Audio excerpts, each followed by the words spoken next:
Welcome back to our channel learners plus. ఈ రోజు వీడియోలో వచ్చేసి ఎస్ఏ పేపర్ లో వచ్చిన తెలుగు బిట్స్ అయితే ఎక్స్ప్లెయిన్ చేస్తాను. 30 మార్క్స్ అన్నమాట. ఈ పేపర్ లో మీకు ఎన్ని మార్క్స్ వచ్చాయో నాకు కమెంట్ అనేది చేయండి. మనం మాక్సిమం ఈ పేపర్స్ ప్రీవియస్ పేపర్స్ లో 28, 29 అలా స్కోర్ చేసినట్లయితే మనకు 130 ప్లస్ మార్క్స్ అనేవి వచ్చేంత ఛాన్స్ ఉంటుంది. అంటే మనము ఎంత వరకు ప్రిపేర్ అవుతున్నాం అనేది అర్థమవుతుంది అనమాట. మీరు కనుక మన ఛానల్ ని కొత్తగా చూసిన వాళ్ళైతే తప్పకుండా సబ్స్క్రైబ్ చేసుకొని పక్కనే ఉన్న బెల్ ఐకాన్ అనేది యాక్టివేట్ చేసి పెట్టుకోండి. నేను చేసే ప్రతి వీడియో మీకు నోటిఫికేషన్ అనేది వస్తుంది. ఈ వీడియో మీకు నచ్చినట్లయితే తప్పకుండా ఒక లైక్ అయితే చేయండి. లేట్ చేయకుండా వీడియో అయితే స్టార్ట్ చేస్తాను.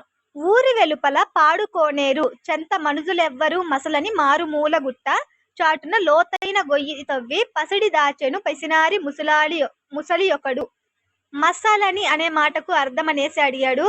ఒకసారి ఈ పద్యాన్ని సరిగ్గా చదివి మనం పద్యము గద్యం అనేది మనకు దాని మీనింగ్ అనేది అర్థమైతే ఆన్సర్ అనేది ఈజీగా 4 మార్క్స్ అనేవి గెయిన్ చేయొచ్చు.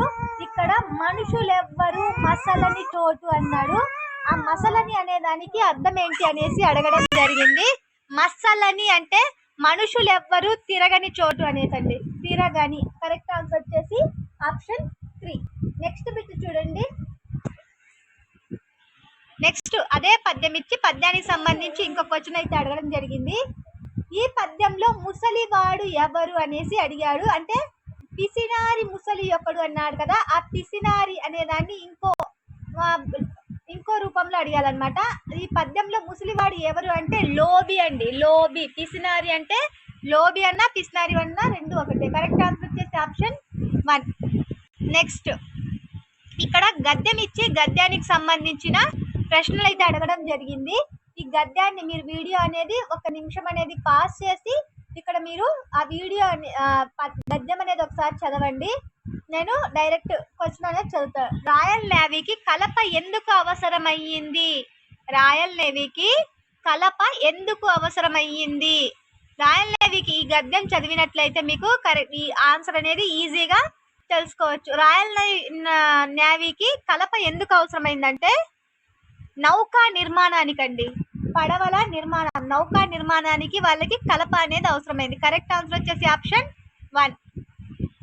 నెక్స్ట్ ఇంగ్లాండ్ వారికి ఓడలు ఎందుకు అవసరము? ఇంగ్లాండ్ వారికి ఓడలు ఎందుకు అవసరము? ఇక్కడ చూడండి, సామ్రాజ్యాధికారం ఎలా రక్షింపబడి కొనసాగించబడుతుంది. వాళ్ళు సామ్రాజ్యాధికారాన్ని ఓడలు లేకపోతే సామ్రాజ్యాధికారాన్ని ఎలా కొనసాగించుకోవాలి అనే దాని మీద వాళ్ళకి ఓడలు అనేవి అవసరమయ్యాయి. కరెక్ట్ ఆన్సర్ వచ్చేసి ఆప్షన్ 3 అండి. నెక్స్ట్ మా అమ్మ చేతి వంట అమృతం.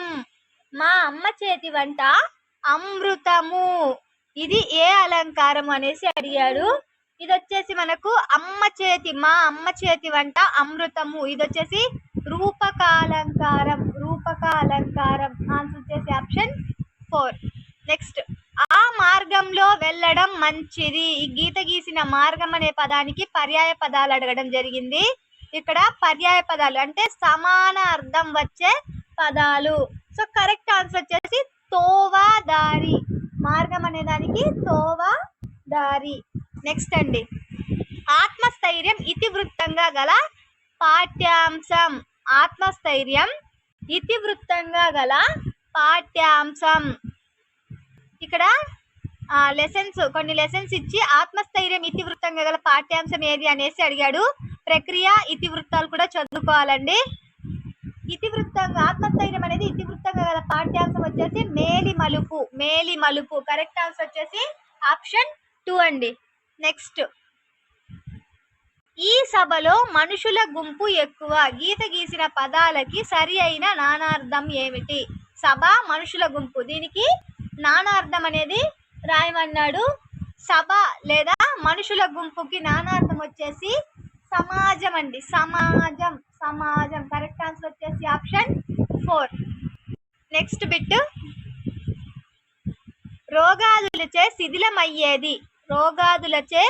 శిథిలమయ్యేది వృత్తర్థం అనేసి అడిగాడు. రోగాదులచే శిథిలమయ్యేది ఏది అంటే శరీరం. రోగాదులచే శిథిలమయ్యేది శరీరం. నెక్స్ట్ బద్న పదానికి వికృతి పదం. బ్రద్న పదానికి వికృతి పదం ఏది అనేసి అడగడం జరిగింది. బ్రద్న అనే పదానికి వికృతి పదం వచ్చేసి ప్రొద్దు. కరెక్ట్ ఆన్సర్ వచ్చేసి ఆప్షన్ 2 అండి. నెక్స్ట్ వీణుల విందు జాతీయ పదానికి అర్థం.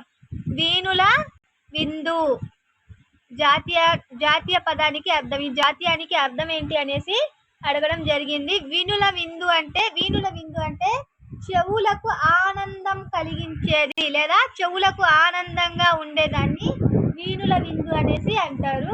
కరెక్ట్ ఆన్సర్ వచ్చేసి ఆప్షన్ 1 అండి. నెక్స్ట్ అంతంత కోడికి అర్ధసేరు మసాలా. ఇది ఒక అంతంత కోడికి అర్ధసేరు మసాలా ఇది ఒక ఏమిటి అనేసి అడిగారు. అంతంత కోడికి అర్ధసేరు మసాలా అనేది ఇది ఒక సామెత. కరెక్ట్ ఆన్సర్ వచ్చేసి ఆప్షన్ 3. నెక్స్ట్ ప్రతి మనిషి జీవితంలో గొప్ప పాత్ర వహించేది మిత్రత్వం. ఆ మిత్రుడి వలన కలిగే ప్రయోజనాలు తెలియజేయడం ఈ పాఠం ఉద్దేశం.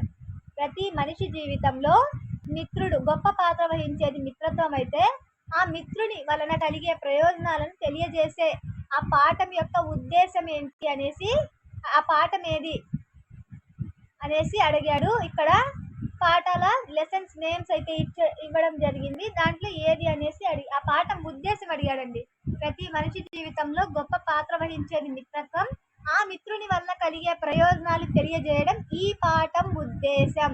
ఇక్కడ ఇచ్చిన ఏ పాఠం ఉద్దేశమో అడిగాడు. కరెక్ట్ ఆన్సర్ వచ్చేసండి స్నేహం. లెసన్ నేమ్ వచ్చేసి స్నేహం అండి. Correct answer option 2. నెక్స్ట్ కొండపై నుండి జాలువారుతున్న సెలయేటిలో మీనములు మేను మరిచి గెంతుతున్నాయి. ఇందులో ఏ అలంకారం ఉంది? కొండపై నుండి జాలువారుతున్న సెలయేటిలో మీనములు అంటే చేపలు మేను మరిచి గెంతుతున్నాయి. ఇందులో ఏ అలంకారం ఉంది అనేసి అడగడం జరిగింది. ఇందులో ఉన్న అలంకారం వచ్చేసి స్వభావోక్తి అలంకారము. నెక్స్ట్ దివ్య ఔషధం పదమును విడదీస్తే దివ్య ఔషధం అనే పదాన్ని విడదీస్తే ఏమవుతుంది అనేది విడదీస్తే ఎలా వస్తుంది అనేది దివ్య ప్లస్ ఔషధం అవుతుందండి. కరెక్ట్ ఆన్సర్ వచ్చేసి ఆప్షన్ 2. నెక్స్ట్ ద్విగు సమాసానికి చందనిది ద్విగు సమాసం ఏంటి? సంఖ్య గల సమాసాన్ని ద్విగు సమాసం అంటారు. ద్విగు సమాసానికి చందనిది అన్నాడు. దశ దిశలు అంటే అది సంఖ్య. సప్త ద్వీపాలు అది సంఖ్య. ఫల పుష్పాలు 3 చేపలు. ఫల చందనిది అన్నాడు కాబట్టి ఏది అంటే ఫల పుష్పాలు. ఇది వచ్చేసి ద్వంద్వ సమాసం అండి. నెక్స్ట్ ఆయన ఆసువులు బాశారు. గీత గీసిన పదానికి అర్థము అసువులు. ఆయన అసువులు బాశారు. ఆ పదానికి అర్థం అనేసి అడిగారు. ప్రాణాలు. అసువులు అంటే ప్రాణాలు విడిచారు. ప్రాణాలు అండి. కరెక్ట్ ఆన్సర్ వచ్చేసి ప్రాణాలు. నెక్స్ట్ వర్తమాన కాల అసమాపక క్రియ ఏది అనేసి అడిగాడు. వర్తమాన కాల అసమాపక క్రియ వచ్చేసి శాస్త్రార్థకం.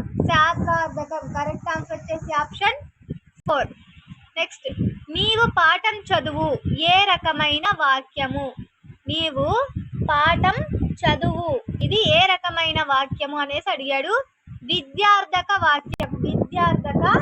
వాక్యము. కరెక్ట్ ఆన్సర్ వచ్చేసి ఆప్షన్ 2.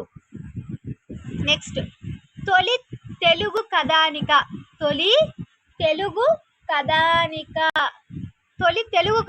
వచ్చేసి దిద్దుబాటు. కరెక్ట్ ఆన్సర్ వచ్చేసి ఆప్షన్ 4. మకుటాన్ని కలిగి ఉన్న ప్రక్రియ ఏది అనేసి అడగడం జరిగిందని. మకుటాన్ని కలిగిన ప్రక్రియ శతకము. కరెక్ట్ ఆన్సర్ వచ్చేసి ఆప్షన్ 3. నెక్స్ట్ ఇంత మంచి పెన్న తల్లి ఎందుకిట్లా మారెను అని ఆవేదన చెందింది. ఇంత మంచి పెన్న తల్లి ఎందుకిట్లా మారెను అని ఆవేదన చెందింది. మీసరగండ విశ్వరూపాచారి. మీసరగండ విశ్వరూపాచారి అండి. కరెక్ట్ ఆన్సర్ వచ్చేసి ఆప్షన్ 4. నెక్స్ట్ 11వ అక్షరం యతి స్థానంగా ఉన్న వృత్త పద్యము. 11వ అక్షరం యతి స్థానంగా ఉండే వృత్త పద్యం వచ్చేసి చంపకమాల. నజ భజ జజర దిరిగణాలు 11వ అక్షరం అనేది యతి చెందుతుంది. నెక్స్ట్ బెల్లం కొట్టిన రాయి ఈ జాతీయానికి సరిపోయే న్యాయము. బెల్లం కొట్టిన రాయి ఈ జాతీయానికి సరిపోయే న్యాయం ఏది అనేసి అడిగారు. గిరిశిఖర న్యాయం అండి. గిరిశిఖర న్యాయము ఈ జాతీయానికి సరిపోయే న్యాయం వచ్చేసి గూడోపల న్యాయము. ఇది వచ్చేసి ఎస్ఏ వాళ్ళకి వచ్చింది కాబట్టి ఇది ఎస్జిటి సిలబస్ లో లేదు న్యాయాల గురించి. సో ఇది వచ్చేసి గూడోపల న్యాయం ఎస్ఏ వాళ్ళకి. సంస్కృత ప్రాకృత తుల్యమైన భాష. సంస్కృత ప్రాకృత తుల్యమైన భాష. సంస్కృత ప్రాకృత తుల్యమైన భాష వచ్చేసి తత్సమము. కరెక్ట్ ఆన్సర్ వచ్చేసి ఆప్షన్ 2. నెక్స్ట్ అండి తానొక ప్రకృతి ఆరాధకుడిని అని విజయ్ అన్నాడు. దీన్ని ప్రత్యక్ష కథనంలోనికి మార్చగా. నేను లాస్ట్ టైం చెప్పానన్నమాట.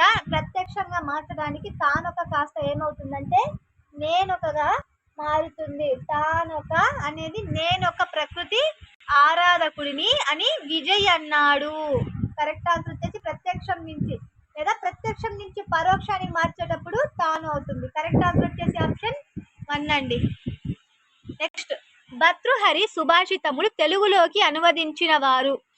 భర్తృహరి సుభాషితములను తెలుగులోకి అనువదించిన వారు. భర్తృహరి సుభాషితాల్ని తెలుగులోకి అనువదించింది ఏనుగు లక్ష్మణ కవి. కరెక్ట్ ఆన్సర్ వచ్చేసి ఆప్షన్ 3. నెక్స్ట్ క్రింది పద్యాలలో వ్యతిరేకార్థ క్రియాపదము. వ్యతిరేకార్థ అన్నాడు. సో చదువుతూ చదివితే దీనిలో వ్యతిరేకార్థం అనేది ఎక్కడ లేదు. చదవక. కరెక్ట్ ఆన్సర్ వచ్చేసి ఆప్షన్ 1 అండి. చదవక. నెక్స్ట్ మధ్యమ పురుషకు సంబంధించిన సర్వనామ పదాలు. మధ్యమ పురుషకు సంబంధించిన సర్వనామ పదాలు. మధ్యమ పురుషకు సంబంధించినవి యు. ఇంగ్లీష్ లో థర్డ్ పర్సన్ అంటారు కదా, యు. నీవు, మీరు. కరెక్ట్ ఆన్సర్ వచ్చేసి ఆప్షన్ 2 అండి. సో మీకు తెలుగులో గుర్తుండకపోతే ఇంగ్లీష్ లో ఉన్నాయి కదా first person, second person, third person, అది గుర్తు పెట్టుకోండి. మీకు ఈజీగా దీనికి ఆన్సర్ అనేది పెట్టొచ్చు. నెక్స్ట్ యుద్ధాల వలన నష్టపోయేది సామాన్యులే. ఇది ఏ రకమైన వాక్యం? యుద్ధాల వలన నష్టపోయేది సామాన్యులే. ఇది ఏ రకమైన వాక్యము? ఇక్కడ ఇన్విటెడ్ కామర్స్ లో ఇవ్వడం జరిగింది. అందులో ఇది ఏ రకమైన వాక్యం అనేసి అడగడం జరిగింది. నిశ్చయార్థక వాక్యం. ఏ వాక్యం అంటే నిశ్చయార్థక వాక్యం. కరెక్ట్ ఆన్సర్ వచ్చేసి ఆప్షన్ 2. ఇది తెలుగుకు సంబంధించిన 30 బిట్స్ అండి. ఇందులో మీరు ఎంత స్కోర్ చేశారు అనేది నాకు కామెంట్ అనేది చెయ్యండి. ఇలాంటి మరిన్ని వీడియోస్ కోసము ఒక లైక్ అయితే చెయ్యండి. Thank you for watching.